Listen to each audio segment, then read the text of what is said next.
আসসালামু আলাইকুম প্রিয় ছাত্ররা, আশা করি তোমরা ভালো আছো, সুস্থ আছো। আমি এখন নবম শ্রেণীর বায়োলজি ক্লাস নেব। তো আমরা ষষ্ঠ অধ্যায় করছিলাম, তাই না? হ্যাঁ, বায়োলজির ষষ্ঠ অধ্যায় করছিলাম, জীবে পরিবহন। আমরা গত ক্লাসে হার্ট সম্বন্ধে পড়েছিলাম, হার্টের গঠন পড়েছিলাম, হার্টের কাজ পড়েছিলাম, তারপরে হার্টে কীভাবে রক্ত সঞ্চালন হয় সেই পদ্ধতিটা পড়েছিলাম। তো আজ আমরা বাকি যে অংশগুলো থাকবে সেই অংশগুলো দেখবো। দেখো, আমি অলরেডি লিখেছি ব্লাড ভেসেল, অর্থাৎ রক্ত কীভাবে পরিবাহিত হয় সেই পরিবাহের পদ্ধতিগুলো, blood pressure, cholesterol, leukaemia, rheumatic fever, তার মধ্যে হার্ট ডিজিজও আছে। আচ্ছা, আমরা গতদিন শিরা ধমনী অর্থাৎ তোমার হৃৎপিণ্ডে রক্ত সঞ্চালনের জন্য যে মেইন জিনিসটা দরকার হয় ধমনী শিরা, এই দুটা নিয়ে একটু ডিটেলস আলোচনা করতে হবে, কারণ খুবই ইম্পর্টেন্ট। এবং যেহেতু তোমাদের পরীক্ষায় বেশিরভাগ সময় শিরা ধমনী নিয়ে বেশি কোশ্চেন হয় এবং থাকে দুটো কোশ্চেন। তো আমরা দেখবো যে ব্লাড ভেসেলকে কয়ভাবে ভাগ করা হচ্ছে। ব্লাড ভেসেল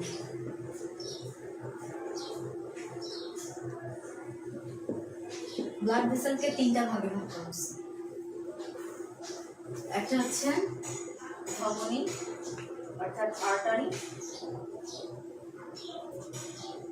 ধমনী হচ্ছে ভেইন,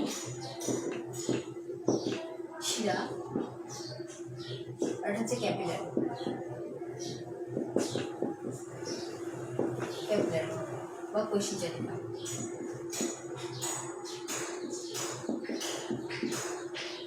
ঠিক আছে, তাহলে ব্লাড ভেসেল অর্থাৎ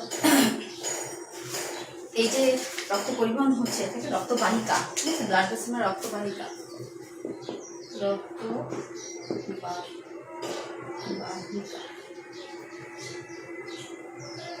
এই রক্তবাহিকাকে কয় ভাগে ভাগ করা হচ্ছে? তিনটা। একটা হচ্ছে ধমনী, শিরা এবং কৈশিজারিকা। আর ধমনীকে ইংলিশ নেম বলা আর্টারি, আর শিরা হচ্ছে ভেইন, আর ক্যাপিলারি হচ্ছে কৈশিজারিকা। ধমনী কি? ধমনী হচ্ছে হৃৎপিণ্ড থেকে এর মানে এর প্রসেসটা কি, অর্থাৎ কোথা থেকে কোথার দিকে যাচ্ছে সেটা জানতে হবে আমাদের। পাম্পিংটা কি, আর ভেইনের পাম্পিংটা কি, ভেইন কিভাবে পাম্পিং করতেছে এটা।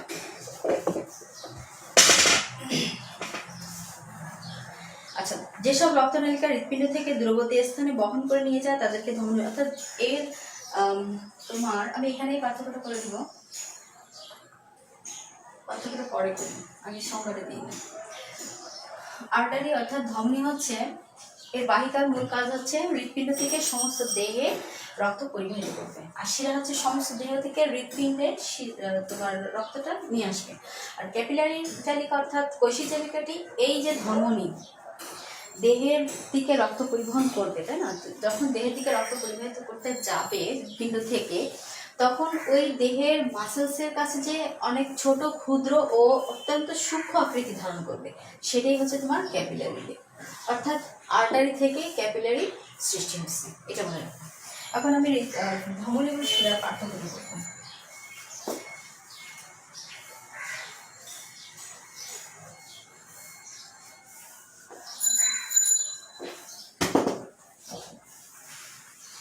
ধমনী,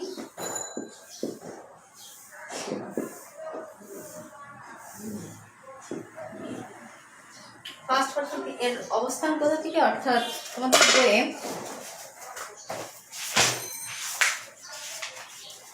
150 পেজ আছে, 150 পেজ একটা পার্থক্যের মতো দেওয়া আছে। উৎপত্তির সমাপ্তি আমরা ওইভাবে করলে মনে হয় বেটার হয়, তাই না? আচ্ছা, উৎপত্তি আর সমাপ্তি। উৎপত্তি হচ্ছে হৃৎপিণ্ড থেকে দেহ, আর শিরাতে কি হচ্ছে? দেহ থেকে হৃৎপিণ্ড।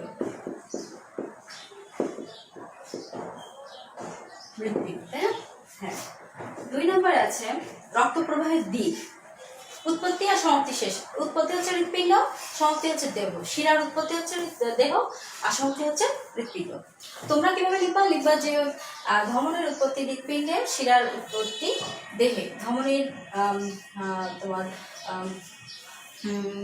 সমাপ্তি হচ্ছে দেহে, আর শিরার সমাপ্তি হচ্ছে হৃৎপিণ্ডে। যে রক্ত প্রবাহের দিক হচ্ছে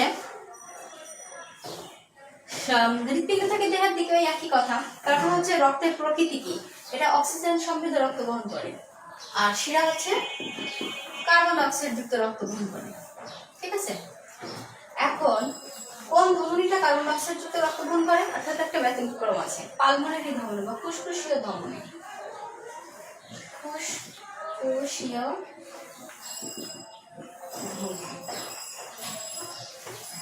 ফুসফুসীয় ধমনী ফুসফুসীয় ধমনী কি করছে? ফুসফুসীয় ধমনী কার্বন ডাইঅক্সাইড যুক্ত রক্ত বহন করে,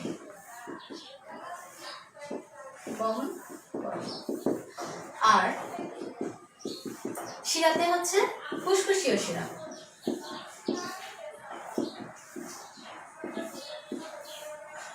শিরা অক্সিজেন যুক্ত রক্ত বহন করে, অর্থাৎ একটা ব্যতিক্রম। সমস্ত দেহে হচ্ছে অক্সিজেন পরিবহন করতেছে, কিন্তু শুধুমাত্র ফুসফুসীয় ধমনী করতেছে কার্বন ডাইঅক্সাইড যুক্ত রক্ত বহন করতেছে।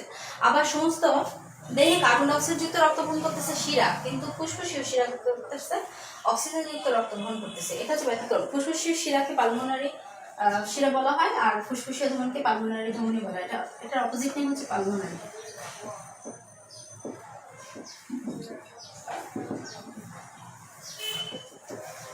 চার নম্বর বৈশিষ্ট্য দেখো, এর প্রাচীর পুরু, ঠিক আছে, স্থিতিস্থাপক, অর্থাৎ ভিতরের নালীপথ প্রাচীর পুরু স্থিতিস্থাপক। কোনটা? ধমনী প্রাচীর পুরু। আমরা গতদিন ছবি এঁকেছিলাম, তাই না? এখন দেখবো আবার ছবি। স্থিতিস্থাপক, স্থিতিস্থাপক মানে কি মনে আছে? অর্থাৎ ইলাস্ট্রিসিটি, আমরা ফিজিক্সে পড়েছি, তাই না? অর্থাৎ কোনো রাবারকে যদি তুমি টান দাও একটা নির্দিষ্ট স্ট্রেসে লম্বা হবে, আবার তার পূর্ব অবস্থানে ফিরে যাবে। কিন্তু যদি তুমি অত্যাধিক পরিমাণে টান দাও তাহলে কি হবে? ওটা ভেঙে যাবে বা ছিঁড়ে যাবে। সেটাই হচ্ছে স্থিতিস্থাপকের মূল জিনিস। এবং শিরা কি? প্রাচীর পাতলা, প্রাচীর পাতলা, স্থিতিস্থাপক নয়। স্থিতিস্থাপক লিখে দিন, স্থিতিস্থাপক নয়। ঠিক আছে, এরপরে আমরা দেখবো, ছবিটা দেখবো। গতদিন আমরা যদিও ছবি দেখেছিলাম, হার্টের চিত্র দেখার জন্য আমাদের বেশ টাইম লেগেছিল, যার কারণে আমরা এটা ডিটেলস করতে পারিনি। এখন তো করবো। ছবিটা কেমন হবে?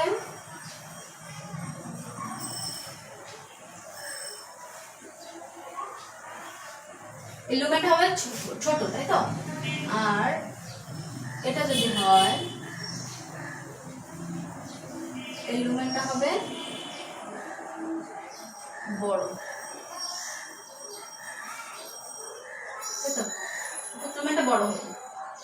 এটা হচ্ছে টিউনিকা এক্সটার্না,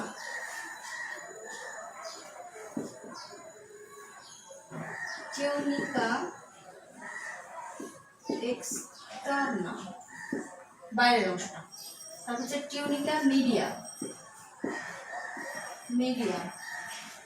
টিউনিকা ইন্টারনা।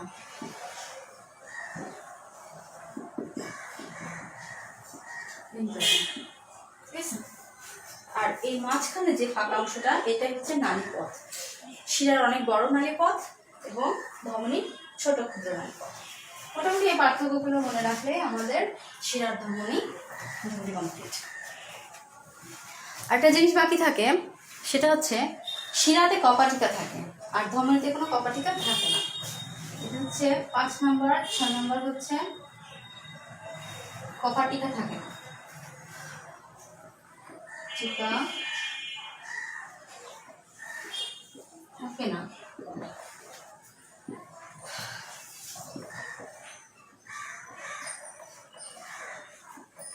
কপাটিকা, ঠিক আছে? মোটামুটি শিরা ধমনী শুরু হয়ে গেল। এরপর হচ্ছে ব্লাড প্রেশার আসে।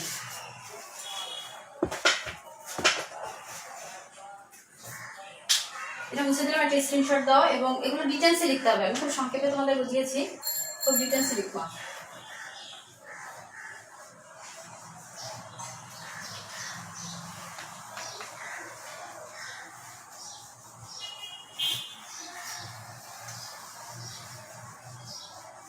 Blood pressure. সেকেন্ড আসতেছে ব্লাড প্রেশার। আমরা কতদিন সিস্টল আর ডায়াস্টল করছিলাম, তাই না?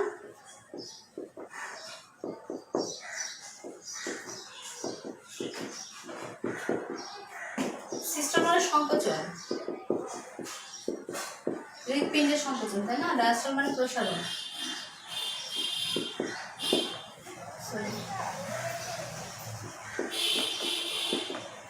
প্রসারণ। সিস্টল মানে সংকোচন আর ডায়াস্টল মানে প্রসারণ।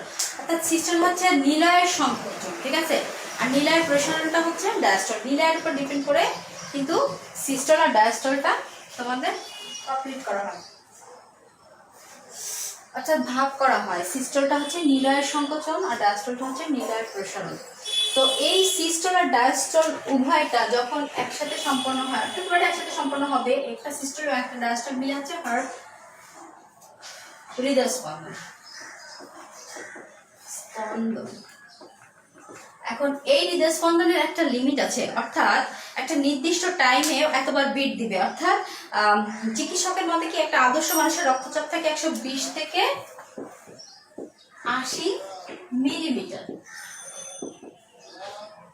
মিটার পার চাপ, ঠিক আছে। এখন এই যে সিস্টলটা মানুষের রক্ত মানে রক্ত প্রবাহের সময় রক্ত মানে ধমনীর গাত্রে যে চাপ সৃষ্টি করে তাকে রক্তচাপ বলে। তাহলে রক্তচাপটা কি?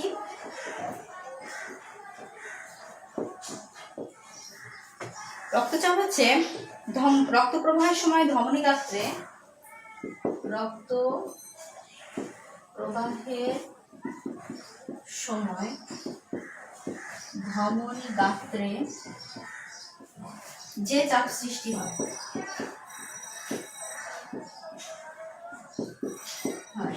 তাকে রক্তচাপ বা প্রেশার বলে, ঠিক আছে, ব্লাড প্রেশার বলে। এখন এই ব্লাড প্রেশার কত হতে পারে? 120 থেকে 180 মিলিমিটার পার চাপের মধ্যে থাকতে পারে। এখন রক্তচাপকে তোমার একটা আদর্শ হৃৎপিণ্ডের দুইটি বিটের মাঝামাঝি যে রক্তনালীকে সৃষ্টি করে, দুই ধরনের পার্থক্য থাকে। একটা সুস্থ ব্যক্তির কবজিতে যদি তুমি হাত রাখো বা হৃদয়স্পন্দন দেখতে চাও, হৃদয়স্পন্দন প্রতি মিনিটে 80 থেকে 100 বার হতে হবে। হৃদয়স্পন্দন প্রতি মিনিটে, অর্থাৎ 1 মিনিট প্রতি মিনিট লিখি আমরা, প্রতি মিনিটে অর্থাৎ পার মিনিটে 60 থেকে 100 বার বিট দিবে, 60 থেকে 100 বার বিট দিবে, ঠিক আছে। এখন এই 60 থেকে 100 বার এর থেকে যদি বেশি বিট দেয় তাহলে ধরতে হবে যে তার ব্লাড প্রেশার বেশি, আর যদি 60 থেকে কম বিট দেয় তাহলে মনে করবে তার ব্লাড প্রেশারটা কম, লো সেটা, এবং নর্মালি ধরা হবে। এখন অর্থাৎ তার হৃৎপিণ্ডের কোনো প্রবলেম থাকতে পারে। ব্লাড প্রেশারটা কি 120/80, 120-এর উপরে যদি থাকে, ঠিক আছে, তখন সেটা হচ্ছে, অর্থাৎ উপরেটা সিস্টল, যেটা আমরা প্রথমে লিখেছি, সেটা প্রথমে হচ্ছে সিস্টল আর পরেরটা হচ্ছে ডায়াস্টল। সিস্টলে হচ্ছে যদি তোমার উপরেটা 120-এর বেশি হয়, অর্থাৎ সিস্টলিক চাপটা যদি 120-এর বেশি থাকে তাহলে ধরে নিতে হবে সেটা হাই ব্লাড প্রেশার, আর যদি সিস্টলিকটা কম থাকে তাহলে লো ব্লাড প্রেশার। নিচেরটা অর্থাৎ ডায়াস্টল প্রসারণটা, ঠিক আছে, ডায়াস্টলটা যদি বেশি থাকে তাহলে হচ্ছে হাই ব্লাড প্রেশার এবং কম থাকে, অর্থাৎ দুটো একটার সাথে আরেকটা কন্ট্যাক্ট আছে। এবার দেখো রক্তচাপের ঝুঁকি, এখান থেকে তোমাদের পড়তে হবে উচ্চ রক্তচাপের ঝুঁকির কারণ, উচ্চ রক্তচাপের লক্ষণ কি কি পড়তে হবে সেটা দেখো।